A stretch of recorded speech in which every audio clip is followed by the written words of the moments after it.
Hello दोस्तों, स्वागत है आपका हमारे अपने यूट्यूब चैनल फ्री स्टडी पर, जिसमें आज मैं आपको बताने जा रही हूँ क्लास 11th की पॉलिटिकल साइंस का चैप्टर नंबर 1 संविधान क्यों और कैसे के बारे में। गाइज, यहाँ पर मैंने आपको सबसे पहला शब्द बोला है संविधान का, यानी कि इसमें हम जानेंगे कि संविधान क्या है, क्यों संविधान को आवश्यक माना जाता है और संविधान के स्रोत क्या है। और इस हमारी जो नेक्स्ट वीडियो आने वाली है जल्द, उसमें आप जानेंगे कि संविधान का निर्माण प्रक्रिया जो है वो क्या था, स्टार्टिंग में कब से कब तक के टाइम पीरियड में ये बना। ये सब चीज़ों के बारे में आप सेकंड वीडियो में जानेंगे। तो आइए स्टार्ट करते हैं हम अपने टॉपिक को, आज की वीडियो को। तो संविधान क्या, सबसे पहले हम जानेंगे कि संविधान क्या है।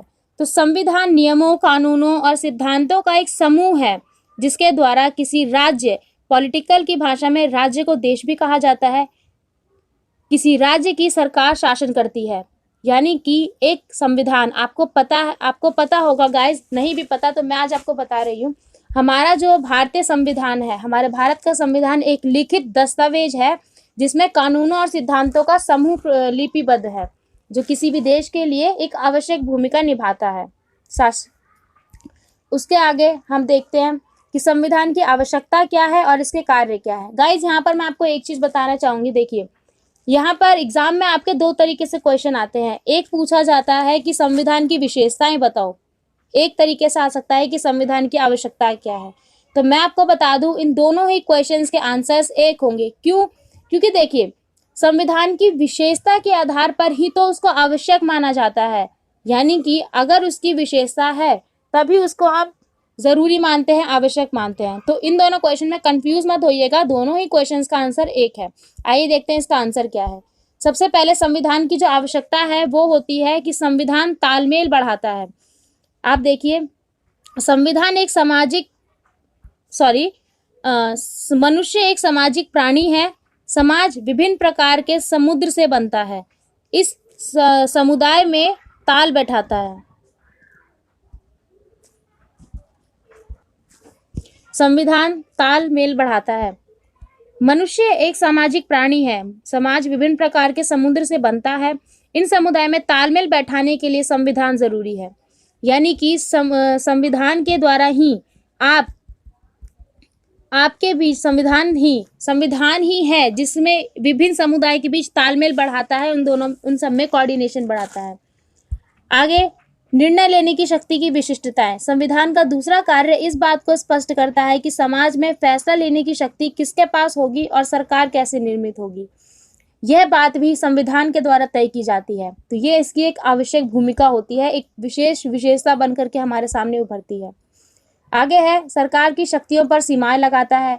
संविधान सरकार निर्माण के नियमों एवं उपनियमों तथा उनकी शक्तियों एवं सीमाओं को तय करता है ताकि वह अपनी शक्तियों का गलत फायदा ना उठा सके। यानी कि संविधान के द्वारा ही किसी समुदाय या किसी व्यक्ति को दी गई शक्तियों पर उचित सीमाएं लगाई जाती है। आगे है कि संविधान समाज की आकांक्षाएं और लक्ष्य को कैसे पूर्ति करता है। तो संविधान का एक चौथा कार्य यह है कि वह सरकार को ऐसी क्षमता दे जिससे वह जनता की इच्छाओं को पूर्ति कर सके और एक न्यायपूर्ण समाज की स्थापना कर सके। क्योंकि यहाँ पर हम एक लोकतांत्रिक देश में रहते हैं। लोकतंत्र में जनता अपने प्रतिनिधि को चुनती है और प्रतिनिधि ही उन जनता पर शासन करते हैं। तो ये जरूरी हो जाता है कि प्रतिनिधि के द्वारा जो भी कानूनी व्यवस्था है, जो भी कानून लागू किए जाए, वो जनता पर पूर्ण रूप से और न्याय रूप से लागू होनी चाहिए। उसके आगे हम पढ़ते हैं भारतीय संविधान के स्रोतों के बारे में। यानी कि भारत का जो संविधान, जिसे इतना अच्छा संविधान माना जाता है, भारत का संविधान जो कि लागू हुआ था, भारत का संविधान आपको पता होगा कि भारत का संविधान लागू हुआ था 26 जनवरी 1950 को। 1950 से लेकर के आज तक संविधान यानी कि लोकतंत्र की जगह हमारे देश में और कोई व्यवस्था नहीं लाई गई। ये पूरे विश्व में भारत को सबसे अच्छी एक विशेषता मानी जाती है। तो ऐसा क्या है इस संविधान में कि ये इतनी अच्छी विशेषता बन करके उभरा है कि इतने सालों तक इसमें कोई परिवर्तन करने की जरूरत नहीं पड़ी, कोई और इसकी जगह नहीं ले सका। तो आइए जानते हैं। इसके कई प्रावधानों को अलग अलग देशों से लिया गया है। तो मैं अलग अलग देशों के बारे में यहाँ बताने जा रही हूँ। ब्रिटिश के संविधान से क्या लिया गया है? तो ब्रिटिश के संविधान से आपको लिए गए हैं सार्वजनिक मत के आधार पर चुनाव में जीत, यानी कि जो सबसे आगे होगा उसकी वही विजेता होगा। सरकार का संसदीय स्वरूप, कानून के शासन का विचार, विधायिका में अध्यक्ष पद और उनकी भूमिका, कानून निर्माण की विधि, ये सभी चीज़ें आपके लिए गए हैं ब्रिटिश संविधान से। गाइस मैं यहाँ पर आपको एक चीज़ बता दूंगी, आपको डिस्क्रिप्शन में एक वीडियो दी जाएगी, शॉर्ट वीडियो होगी, उसमें आपको एक ट्रिक दी गई है, उस वीडियो को ज़रूर देखिएगा। उसमें आपको एक ट्रिक दी गई है जिसमें बताया गया है कि आप इजी वे में संविधान के स्रोतों को किस तरीके से याद कर सकते हैं। वो एक ऐसी ट्रिक है जो आप लाइफ टाइम याद रख सकते हैं। वो आप 1 से 2 बार अगर उस वीडियो को देखते हैं तो गाइज वो आपको पूरी अच्छे तरीके से याद हो जाएगी।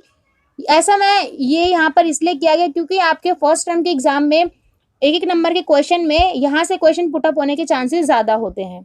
तो आप उस वीडियो को ज़रूर देखिएगा, उस ट्रिक को ज़रूर याद कीजिएगा, काफ़ी बेनिफिट होगा उसके लिए। आगे देखेंगे कि फ्रांस का संविधान से क्या लिया गया है। तो फ्रांस के संविधान से आपके लिए गए हैं स्वतंत्रता का सिद्धांत, समानता का सिद्धांत और बंधुत्व का सिद्धांत। बंधुत्व का मतलब है भाईचारा। आगे है अमेरिका का संविधान। अमेरिका के संविधान में आपका आता है मौलिक अधिकार, न्यायपालिका की स्वतंत्रता यानी कि जुडिकल कोर्ट जस्टिस, न्याय का दोबारा जांच की स्वतंत्रता यानी कि न्याय पुनरावलोकन। आयरलैंड के संविधान में आपके आते हैं राज्य के नीति निर्देशक तत्व। आगे है कनाडा का संविधान जिसमें आता है आपका संगठनात्मक सरकार, जिसमें जैसा आपकी केंद्र सरकार, राज्य सरकार, इन सब के बारे में जो डिवीजन है पार्ट बाय पार्ट वो होती है संगठनात्मक सरकार। जर्मनी का संविधान, जर्मनी के संविधान में आपका आता है आपातकाल की व्यवस्था यानी कि इमरजेंसी की व्यवस्था। आगे है दक्षिण अफ्रीका का संविधान जिसमें आपका आता है कानून हटाने की प्रक्रिया।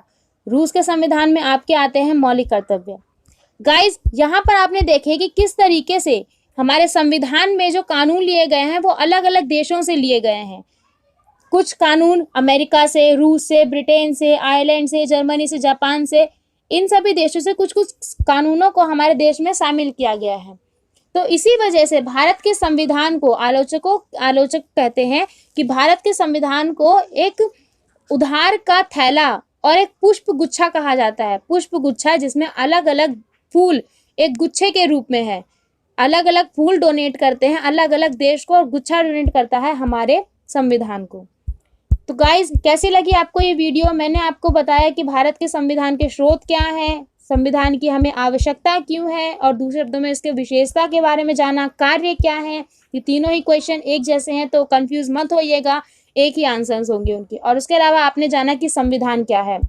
तो कैसी लगी आपको ये वीडियो? लाइक कमेंट ज़रूर कीजिएगा और चैनल को सब्सक्राइब ज़रूर कीजिएगा। आपकी जो नेक्स्ट वीडियो जो हम जल्दी लाने वाले हैं उसमें आपको इसके आगे के कंटेंट के बारे में बताया जाएगा, जिसमें आप जानेंगे कि संविधान को किस तरीके से बनाया गया, उसकी पूरी निर्माण प्रक्रिया क्या थी, संविधान के स्वरूप के बारे में भी हम जानेंगे। तो थैंक्स फॉर वॉचिंग।